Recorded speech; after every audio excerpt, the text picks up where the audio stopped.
guys. You're listening to Beauty Bytes with Dr. K, Secrets of a Plastic Surgeon. And today on the podcast, it's time to meet the beautiful, all the way from Hawaii, Dr. Rupa Wong. Welcome, Rupa. Hi, Dr. K. It's so nice to be here. Thanks for having me. I'm so excited to do this podcast because Dr. Wong is a really renowned, very well-known ophthalmologist, and she has been in practice for 13 years in private practice. Her training in ophthalmology was at NYU, and she went on to do her fellowship training in pediatric ophthalmology and adult strabismus. And she is currently working in Honolulu with the beautiful family. She's one of the inspirational boss girls on Instagram, whose account I look at all the time when I'm feeling like, oh, it's hard, this life of running a practice, seeing patients and managing and trying to be the best academician that you can. It's killer. It is. It's not easy. And, I don't ever want to portray it as being easy. And I want to share my struggles so that people also know that it's okay to feel like overwhelmed sometimes, because sometimes it is overwhelming. It's very overwhelming. And you have the added challenge of, being a woman and then being a mother. You're Indian. I'm Indian. So that's interesting. And then you married an Asian guy. So you have gorgeous children. Yeah. So you have 3, I have 4. It's been a constant struggle to be the best mom and be the, be the Indian tiger mom that I am. And I know you probably are too. But it is hard. And then also to just be there for them when they want to just hang out. And sometimes, we have to put those barriers. I need to get work done till 5 p.m. And then we'll play Exploding Kittens or whatever it is. Is that a thing? Exploding Kittens? Exploding Kittens is a hard game. I don't know. We had Legos, but Exploding Kittens. Oh, we have a lot of Legos too. Lots of Legos too. What ages are your kids right now?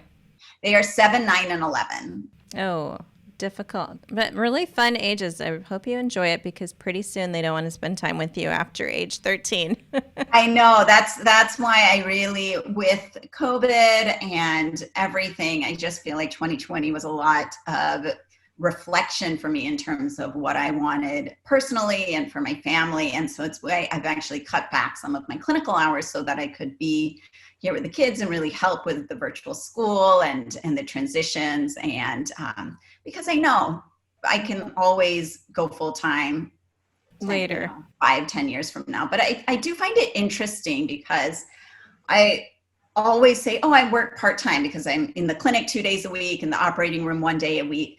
But I remember my chairman at Boston Children's, he was only in the clinic 1 day a week. He never said he worked part-time. He was doing research and other things. I'm doing all these other things too, right? As I'm sure you are. But there's this tendency to say, oh, a woman is working part-time, whereas a man is doing all this other administrative stuff, right? And he's still calling that work. That's so freaking true. I remember all of our attendings had clinic like 2 days a week and then surgery, and they mysteriously disappeared doing important things. And we thought they were all busy running the world. So it's a mindset that we're all given that we just trust to be true, but we don't even adopt it for ourselves. Exactly. It's very true. Well, it's been a huge challenge, and I think that's so important that a lot of women, pre-meds, med students, college kids looking to start their lives. I remember being 20 and wanting to, and worried that can I have a life and be a doctor? Can I be a truly good wife or a truly good mother? And I think we're doing it, right? We're trying. I think so. And I think that question is still so pervasive. And I get all of those messages from Instagram, and I'm sure you do too. I've been told I can't be a surgeon and a good mom. I don't have anyone that's a physician in my family. I mean, in my family, I had my mother who's a physician. I had aunts that were physicians. I had cousins, older cousins that were, female cousins that were physicians. So I saw that as an example. So it really was never a thought to me that I couldn't do both. But I think for many women, they're being told otherwise. And I think to see the example of how you can integrate your work in your life, and it's not always going to be this 50-50 balance, but it's possible. I think that's really empowering for them because it opens up these avenues that they didn't think were likely for them. It actually was a good reset because it did make me feel like I was working way too hard. But it's funny you build this practice, you wait so many years for it to grow and thrive and be successful, and then you have to be the captain at the helm of the ship. You just can't step away, and the ocean doesn't stop churning. It's very interesting, the treadmill that we put ourselves on, because it doesn't stop. It's true. And I think that's really key what you said, that we put ourselves on. I mean, it's funny because sometimes I think we go through all the stages, right? We get into the best med school, we get into the best, we match in the best residency, and you keep going and you keep plodding along because this path is set forward in front of you. And then you turn and look around and like, I'm double and triple booked right now. And I'm getting burnt out. And I remember talking, I think, to my cousin who's not in medicine at all, he's business. And he said, but can't you dictate your schedule? And he was like, yes, but it's like, so why don't you cut back on your patients if they're, and it's so funny because we don't think like that, right? It's always the next step, grow. And to take that kind of pause and reevaluate and decide, maybe it's not in my best interest to keep growing, and maybe it is in my best interest to hit pause, which is not going backwards. But that was really pivotal for us, because when we shut down, I'm sure you probably had to shut down as well. We shut down for 6 weeks in March and April. And when we opened back up in May, we did so at very reduced capacity just because we were trying to figure out our protocols. And my husband and I just turned to each other and said, we like this. This is better for us, and we feel more present in our family life. And neither of us is the kind of person that needs tons of, fancy things. I drive a Honda minivan. I don't have vacation homes. So I want to be able to just pay for my children's education and be present. It's much more important for me to be present. So we took some steps in that regard and just tried to cut expenses in the office so that we can streamline things. But I think it's just important for women in medicine, especially because I think we tend to push ourselves a lot because we're used to doing that. And sometimes you really have to think, is this really in alignment with what I want? It's very true, but it's also challenging because you're brought up in this culture of medicine, which is to help people, and then people are calling, they need to get in, they want to get in, and you feel bad to say no. It's learning how to say no that's hard. And also it's the scarcity mindset of like, okay, well, if I say no to this patient, will we have patients tomorrow? And as soon as you get like 3 cancellations, you're like, oh my God, you need to double book my schedule so I don't have an empty schedule. Exactly. No, that's exactly, it's very hard. And I feel that too, especially with my peds patients when they're calling, I'm like, well, I only have 1 day a week where I do afternoon appointments because I need to be at home with my children. I need to pick them up from school now that there's no after school activities. And it's hard because I know if I opened up afternoon appointments that I could be a lot busier, but we have to get rid of that scarcity mindset, I think, right? But it's so prevalent. It's so difficult. It really is. But when you really do look at what do you need in life to be happy, it's not that much, but it's also challenging that I have built this whole infrastructure. I'm sure you have too, where the overhead is intense in the office setting. And like, when you start they didn't teach entrepreneurship in med school. They did not. They needed to have had a whole semester on that. Really, honestly, it would have helped a lot. It really would have. Just basics about looking at a P&L statement or just really simple things would have been helpful. I feel like a lot of the courses that are out there about how to grow your practice and how to soar, but sometimes there's just not the simple basics available for entrepreneurs. But definitely agree. And tell us about the Attending Lounge. So that's your own little project, a membership group, and it's a really awesome way to mentor people. What do you do with the Attending Lounge? So that came out of a hashtag campaign I started a few years ago on Instagram because I was getting exactly those messages. Oh, I was told I can't be a doctor and a mom or a surgeon and a mom. So at first I just asked a few of my friends that were female surgeons, because sometimes that can be a little bit trickier balance. We have morning start times. Sometimes we have emergency surgeries, how they balanced just their life and being a surgeon and a woman, and not all were mothers. And it grew into just this huge group of women. By the end, it was about 35 women that wanted to participate, to share their mentorship advice with the younger generation, because I just don't think we have to repeat it every single time. Why do we need to reinvent the wheel? I mean, when I was in medical school, I graduated from Cornell in 2002.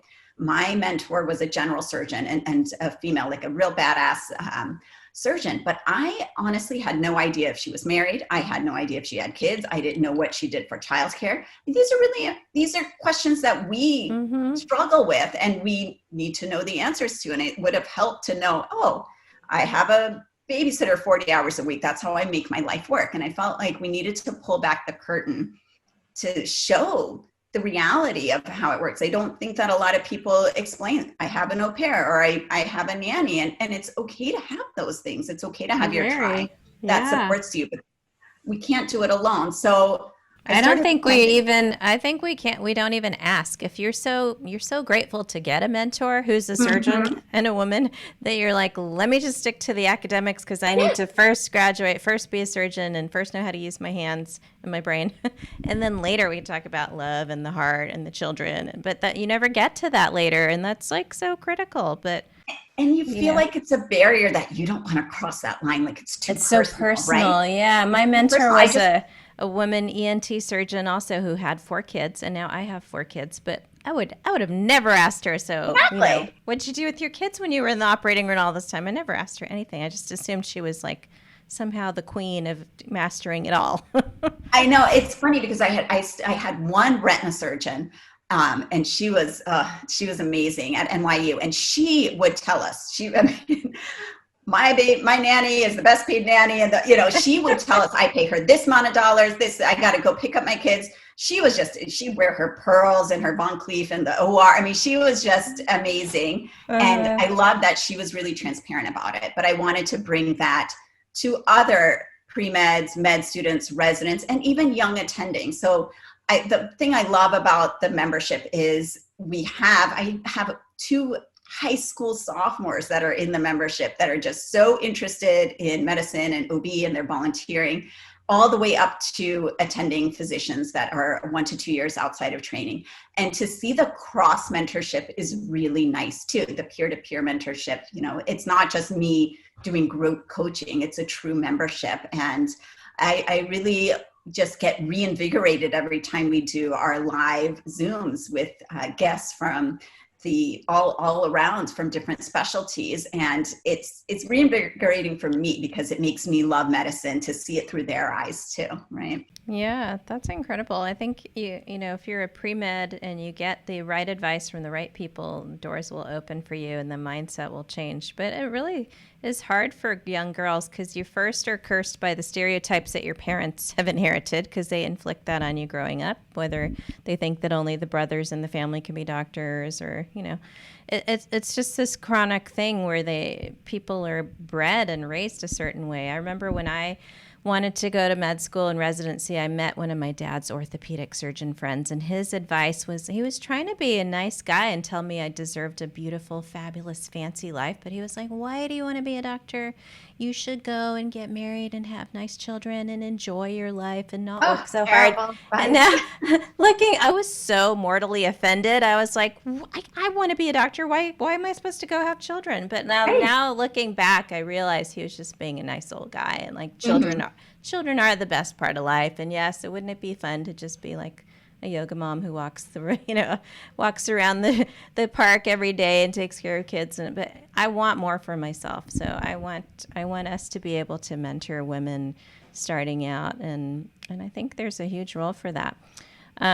With so many kids in your family, you must be experiencing a lot of homeschool. So is Hawaii back to regular in-person school? The public schools are not. They're doing kind of a hybrid. My kids are in private school. So my 2nd and 3rd grader have been full-time in-person school since about October, which is great. And my 6th grader has been doing hybrid school. So 1 week on, 1 week off. So he's not the most organized kid. And it was a big transition from elementary to middle school, even though it's the same school. So I've really had to just shift my mindset and really help him with just getting organized, turning in assignments. It's like a whole job in and of itself. It's a whole second shift. I always tell my Yes. staff, like, I'm going home, I got to start my next shift. I got to do the dinner, the homework, the bath, the like cleaning up the house, so getting the birthday menu planning, grocery shop. I mean, even if you're not doing the grocery shopping, these things are on your, you know, who's going to be picking up the kid, who's going to be, what are we eating for dinner? Did I buy snacks for them? You know, all of those things still fall, I think, in most households, especially even in two-physician households. And my husband is fantastic. He's a great dad. He's a good husband. But these things don't just, you know, hop into his brain, you know. It's true. It's true. Like when I'm at Target, I'm buying stuff for like, okay, not only this week, but next week, and the holiday coming up, and the birthday 2 weeks after that, and then the grandma's birthday that's coming. And like, men don't think like that. I'm sorry, but they don't. Sorry, men. No.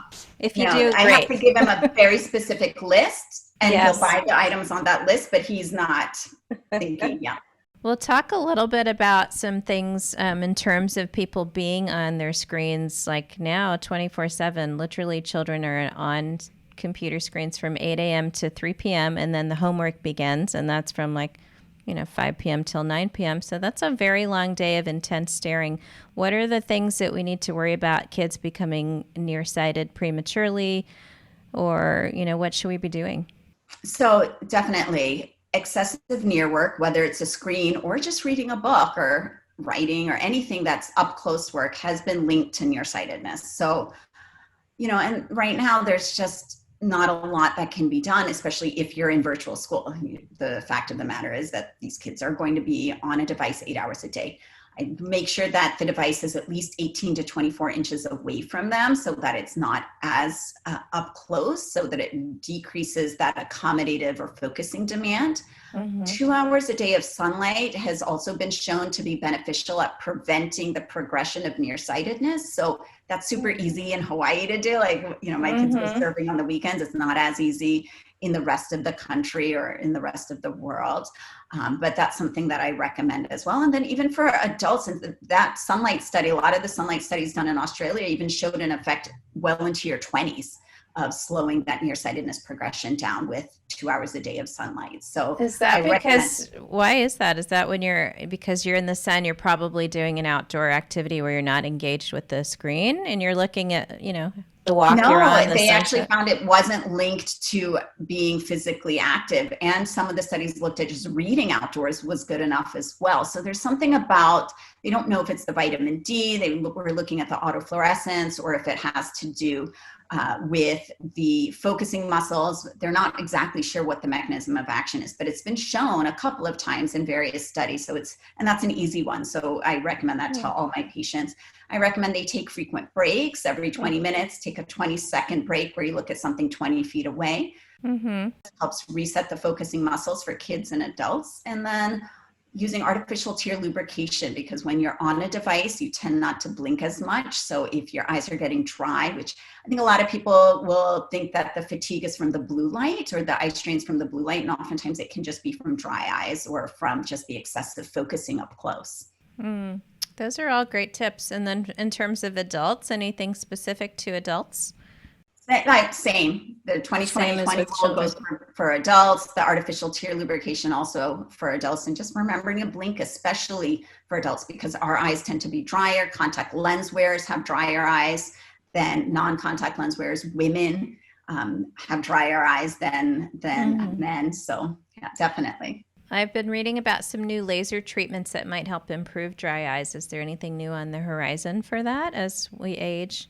Yes, there's IPL, which is one of the light treatments that for dry eyes, as well as LipiFlow, which is kind of like a heat massage thing for dry eyes. So there's some interesting treatments for dry eyes that I think are providing a lot of relief for patients.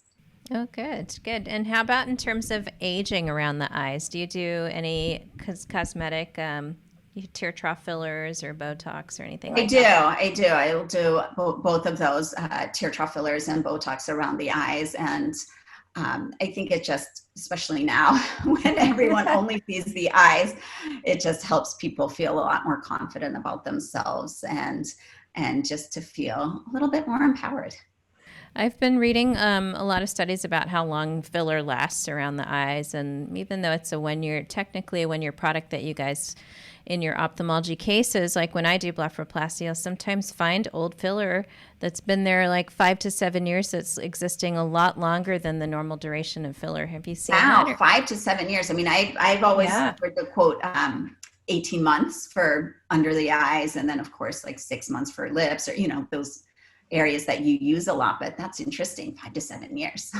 Yeah, we're finding now that 1 or 2 injections around the eyes is probably going to be sufficient. And by the third time, maybe that's enough where you don't even have to repeat for 3 to 5 years. So I'm hoping people will start to underdo under eye filler because I always tell patients too. I mean, it draws in water, so I'm going to leave you at 80%, right? And there's this tendency they just want more perfection. And more sometimes. Yes, and you have to tell them it's going to look awful if I fill you the way that you expect to be filled right now. Just give it the 2 weeks and see how it looks, because I think you'll be happy. But yes, it's hard sometimes because as someone that has those under eye circles as well, it can be something you hate to see in yourself when you stare at the mirror, but to break people of that habit of trying to get it every time they go in for their Botox is been a challenge. Are there any treatments that you recommend for dark circles in terms of people who have a lot of venous pooling? Is it possible to laser ablate or treat, large allergy venous pooling? I don't do any laser. I mean, first I try to treat the underlying condition. A lot of allergies tend to cause it.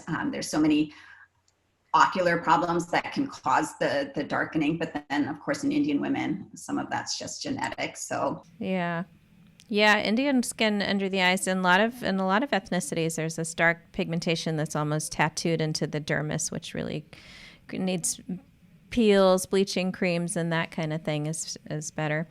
In terms of your supplements, what are you taking in order to improve your eye health long term?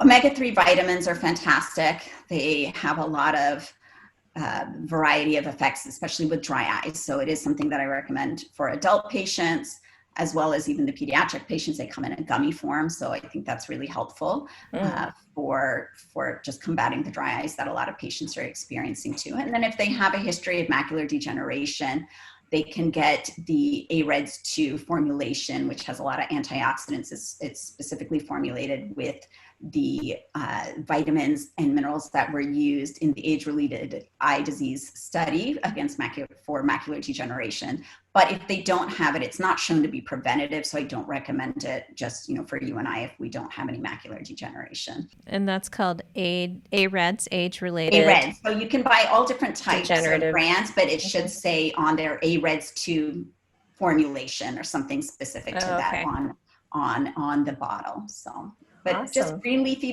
vegetables, just staying very antioxidant healthy is what I recommend routinely. That's perfect. Well, it's been so fun chatting with you. You are such an inspiration to so many women out there. You're going to perform on stage on the Pinnacle Conference coming up soon, or is that going to be virtual this year? So we did a virtual one last month, and we now have a membership, because with things looking the way they are, I don't know if we're going to have an in-person event this year, but we felt that women that were a little bit more established in their careers needed this support in this community regarding leadership and goal setting and self-care.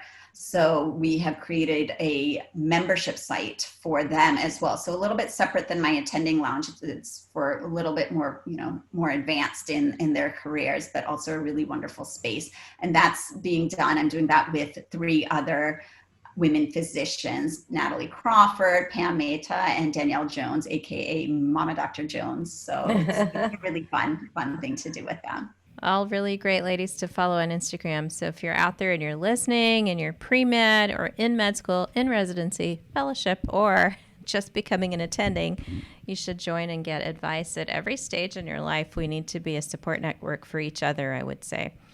And I can't wait to come visit you in Hawaii one of these days. That'd be awesome. I would love that. Are we still having to quarantine when we get to Hawaii? As of now, yes, unless you do the COVID testing. So beforehand, but if you do the COVID testing, at least on Oahu, 72 hours with a special partner, then you can avoid the quarantine. Oh, okay, perfect. Well, unfortunately, LA is doing really poorly, so don't come here. But in the future, someday, I'd love to have you come out, and it'd be great to meet in person. That would be wonderful. So ophthalmology is one of the best specialties. Those of you who are interested to get into it, you should check out Dr. Rupa Wong. Where can people find you on your Instagram and your various handles? So everything is pretty much the same. It's Dr. Dr. Rupa Wong, RupaWong, no periods or hyphens or dots or any of that. So all one word, Dr. Rupa Wong. I am on Instagram there. I'm on YouTube as well as TikTok with those handles, and Twitter, but I'm like barely on Twitter. So, and I also have a personal website. So if you're interested in updates about Pinnacle or attending lounge, you can get there through my website, drrupawong.com. Perfect. It's been so great chatting with you. Thanks so much for all your input to make our eyes healthier and to be better women, boss girl surgeons. So thanks so much for having me. This was a lot of fun. Have a great day. That's it for now, guys. Thanks for tuning in. It's Beauty Bytes with Dr. K, Secrets of a Plastic Surgeon. You can find me on my Instagram doing amazing things with people's faces.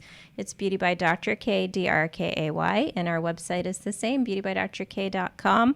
That's where you can find our amazing skincare. And Rupa, I'm going to send you my eye cream to try. You're going to love it. I would love it. And my vitamin C serum, which is a really great antioxidant protectant, as well as maybe some sunscreen, because I heard Hawaii is outlawing all of the sunscreens that have oxybenzoate in them. Yes, oxybenzoate and octinoxate. Those are both all being banned. So we are switching to zinc and titanium. So. There you go. And that's my belief. The mineral sunscreens are the best. So titanium dioxide and zinc. Perfect. I love it. Thank you so much. All right. That's it for now, guys. Stay beautiful.